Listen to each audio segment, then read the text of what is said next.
Welcome to Abhinav Bharat. నేను అరవింద్. పేద మధ్యతరగతి కుటుంబాలు వారు సంపాదించిన కొంత సొమ్ములో పొదుపు చేసుకోవాలనుకుంటూ ఉంటారు. అందులో భాగంగానే చిట్టీలు అనేటువంటివి కడతా ఉంటారు. దీన్ని ఆసరాగా చేసుకొని చిట్టీల వ్యాపారస్తులు పేద మధ్యతరగతి ప్రజలను రోడ్డున పడేస్తున్నారు. ఇదే సంఘటన చిత్తూరు జిల్లా పలమనేరులో చోటు చేసుకుంది. దీనికి సంబంధించినటువంటి పూర్తి వివరాలు ఈ వీడియో ద్వారా తెలుసుకునే ప్రయత్నం చేద్దాం. చిత్తూరు జిల్లా పలమనేరు పట్టణంలో ఒక వ్యాపారి తనకున్న సామాజిక పరపతిని ఉపయోగించుకొని ప్రజల నమ్మకాన్ని ఆసరాగా చేసుకొని భారీ ఆర్థిక మోసానికి అయితే తెరలేపాడు. ఆయన ఎవరో కాదు, చిట్టీల వ్యాపారి వెంకట్రావు. అయితే ఈయన ఏం చేశాడంటే కొంతమంది పేదలు మధ్యతరగతి వాసుల అవసరాలను ఆసరాగా చేసుకొని అనాధికారికంగా చిట్టీలు అయితే నిర్వహిస్తున్నాడు. తర్వాత ఇప్పుడు తాజాగా ఆ నిర్వహించిన చిట్టీలను అన్నీ కూడా సమకూర్చుకొని పరారై ఐపీ పెట్టినట్టుగా సమాచారం. దీంతో బాధిత కుటుంబాలు రోడ్డున పడుతున్నాయి. తాజాగా శనివారం పలమనేరు పట్టణం బజారు వీధికి చెందినటువంటి వెంకట్రావు, ఈయన ఒక బంగారు వ్యాపారి, సుమారుగా 14 కోట్ల రూపాయలు ఐపీ పెట్టినట్లు సమాచారం. ఈయన ముందుగా ఏజెంట్ చీటీలుగా చేసుకుంటూ ఆపై నాన్ ఏజెంట్ చీటీలుగా చేసుకుంటూ టేబుల్ క్యాష్ ఇస్తూ నమ్మకాన్ని పొందుకుంటూ వచ్చాడు.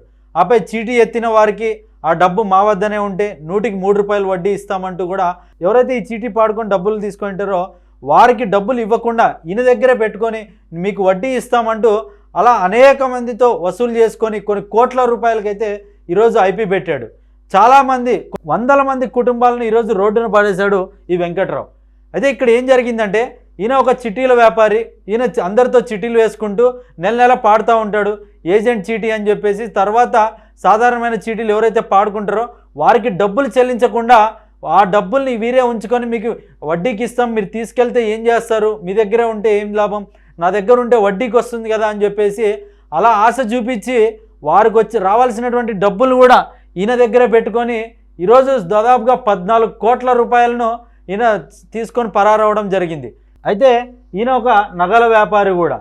అయితే ఈయన ఏం చేస్తున్నాడంటే ఎవరైనా నగలు కొన్న వాళ్ళని కూడా నగలు తీసుకొని చెప్పేసి వారికి డబ్బుల్ని వీరు ఏదైతే చీటీల వ్యాపారంలో డబ్బులు సంపాదించుంటారో ఆ డబ్బులతో బంగారం కొనండి, ఆ బంగారం మీకు రెట్టింపు అవుతుందని చెప్పేసి అలా బంగారు కొనిచ్చి తన షాపులో ఉన్న బంగారం కొనిచ్చి ఆ బంగారాన్ని వాళ్ళకి ఇవ్వకుండా ఆ బంగారాన్ని కూడా తానే పెట్టుకొని మీరు ఇంట్లో పెట్టుకుంటే ఏమొస్తుంది, లేదంటే బ్యాంక్లో పెడితే ఎంతో తక్కువ వడ్డీ వస్తుంది, నాతో ఇవ్వండి నేను 3 రూపాయలు వడ్డీ ఇస్తానని చెప్పేసి అధిక వడ్డీ ఆశ చూపించి అలా కూడా బంగారాన్ని ఈయనతో పెట్టుకొని ఈయన ఆ బంగారాన్ని తీసుకెళ్ళి బ్యాంకులో తాకట్టు పెట్టి డబ్బులు వసూలు చేసుకొని ఈరోజు పరారైనట్టుగా సమాచారం. ఈ రకంగా అంటే చిట్టీలు, బంగారం ఇలా అనేక రకాలుగా ఆయన ప్రజల్ని మోసం చేసుకుంటూ ఈరోజు ఒక భారీ దోపిడీకి అయితే పాల్పడ్డాడు. తనకు ఒక గోల్డ్ షాప్ ఉండడంతో ఒక రియల్ ఎస్టేట్ వ్యాపారులు మరియు మధ్యతరగతి కుటుంబాలు ముఖ్యంగా మహిళలు తమ పొదుపు మొత్తాన్ని ఇతని వద్ద జమ చేశారు. వందలాది మంది నుంచి కోట్ల రూపాయల అప్పు కూడా తీసుకున్నట్లు సమాచారం. ఎవరైతే ఈ వెంకట్రావు ఉన్నారో ఈయన ఐపీ దాఖలు చేసి పరారయ్యాడన్న వార్త వినంగానే బాధితులు భారీ సంఖ్యలో ఆయన ఇంటికి వద్దకు చేరుకున్నారు. మోసపోయామని తెలిసి గుండెలు బాదుకుంటూ కన్నీరు మున్నీరయ్యారు. న్యాయం చేయాలంటూ నిందితుడి ఇంటి ముందు బైఠాయించి నిరసన తెలుపుతున్నారు. జీవితాంతం రెక్కలు ముక్కలు చేసుకొని దాచుకున్న సొమ్ముని ఆవిరిపాలు చేశాడంటూ ఇక్కడ చూడొచ్చు. ఈమె దాదాపుగా 60 లక్షల రూపాయలు ఈమె కట్టిందంట. ఈమె దాదాపుగా 60 లక్షల రూపాయలు ఆయన మోసం చేశాడంటూ కూడా ఈమె వాపోతుంది. ఇలా చూశారుగా ఇక్కడ అందరూ కూడా ఆయన ఇంటి ముందు వచ్చి నిరసన తెలుపుతూ ఉన్నారు. బట్ ఏం చేసినప్పటికీ కూడా ఇది వాళ్ళు చేసింది ఒక అధికారికంగా చేయలేదు కాబట్టి, ఇది అనాధికారికంగా ఉంది కాబట్టి ఎవరికి తెలపాలో కూడా వాళ్ళకి అర్థం కావట్లేదు. ఈరోజు వాళ్ళు పోయిన నష్టాన్ని ఏం చేస్తే దాన్ని తీసుకొస్తారు అనేటువంటిది కూడా అర్థం కావట్లేదు. ఇంకోటి తాజాగా ఏంటంటే ఆయన పరారై కుటుంబంతో సహా పరారై ఈరోజు ఐపీ నోటీసులు కూడా పంపించినట్లుగా కూడా సమాచారం తెలుస్తోంది. అంటే నా దగ్గర ఏమీ లేదు, కట్టుబట్టలు తప్పితే నేను ఇంకేమి ఇచ్చుకోలేను, మీ డబ్బులు పోయాయి అనేట్టు ఇండైరెక్ట్గా ఆయన నోటీసులు పంపించినట్టుగా కూడా తెలుస్తోంది. అంటే ఇన్ని వందల మంది కుటుంబాలు, దాదాపుగా 400 మంది కుటుంబాలను ఈరోజు రోడ్డున పాలు చేశాడు.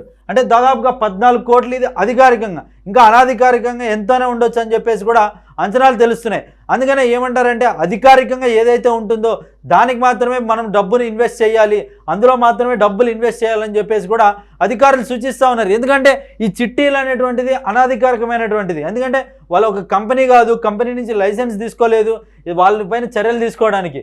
ఈయన ఇది వ్యక్తిగత సమస్య కాబట్టి ఇప్పుడు వాళ్ళ గోడి ఎవరికి చెప్పుకోవాలో అర్థం కావట్లేదు. ఇప్పుడు ఆయన పట్టుకున్నా కూడా ఆయన నా దగ్గర ఏమీ లేదంటూ చెప్తున్నారు. ఇప్పుడు మరి వీళ్ళు డబ్బులు ఎవరు తిరిగి ఇవ్వాలి, ప్రభుత్వం తిరిగి ఇవ్వాలా, ఎవరు తిరిగి ఇవ్వాలనేటువంటిది ఏమీ తెలియక వాళ్ళు ఈరోజు రోడ్డును పడి వాళ్ళ బాధ వర్ణించలేకపోతున్నటువంటిది. ఎందుకంటే లక్షల రూపాయలు ఈరోజు వారు ఈయన చేతిలో పెట్టి ఈయన పాలిట బలే అయిపోయినారు. కాబట్టి ప్రజలందరూ కూడా అప్రమత్తంగా ఉండాలని చెప్పేసి అధికారులు సూచిస్తూ ఉన్నారు. ఇలాంటి అనాధికారికమైనటువంటి చిట్టీలు వేస్తూ నష్టపోవద్దంటూ అధికారులు సూచిస్తూ ఉన్నారు. అదేవిధంగా అధిక వడ్డీ ఆశల పేరుతో కూడా చాలామంది అవినీతి చేస్తూ ఉంటారు. కాబట్టి ఎవరు కూడా ఊరికే మనకు అధిక వడ్డీ ఇవ్వరు, ఏదో కొంత వారికి లాభం లేకపోతే, కాబట్టి మీరు ఆ వలలో పడొద్దండి అని చెప్పేసి అధికారులు సూచిస్తూ ఉన్నారు. ఈరోజైతే మొత్తానికి ఈయన చిత్తూరు జిల్లాలో ఈ ఘటన అందరినీ కూడా కలిసివేస్తూ ఉంది. దాదాపుగా 14 కోట్ల రూపాయలు ఈయన ఐపీ పెట్టినట్టుగా తెలుస్తుంది. అంటే ఎంతమంది ఎన్ని లక్షలు పెట్టుంటే ఈరోజు ఒక 14 కోట్ల రూపాయలకి చేరి ఉంటుంది. ఇంకా అనాధికారికంగా ఇంకా ఎంత ఉంటుంది అనేటువంటిది ఇప్పుడు సాధారణంగా ఒక 20 ఏళ్ళ నుంచి ఈ పని చేస్తూ ఉన్నాడంట.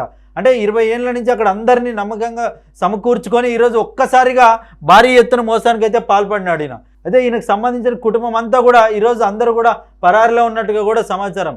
సో కాబట్టి అందరూ కూడా అప్రమత్తంగా ఉండాలి. ఇలాంటి అవినీతులు చేసుకునేటువంటి వాళ్ళకి ప్రజలు ఎవరు కూడా ఇన్వెస్ట్ చేయకూడదు. అదేవిధంగా ఏదైనా కూడా లీగల్గా ఉన్నటువంటి వాటి మీద ఇన్వెస్ట్ చేయాలి, లేదంటే బ్యాంక్లో పెట్టుకోవాలని చెప్పేసి కూడా అధికారులు సూచిస్తూ ఉన్నారు. దీనిపై మీ అభిప్రాయాన్ని కమెంట్ రూపంలో తెలియజేయండి. Thank you.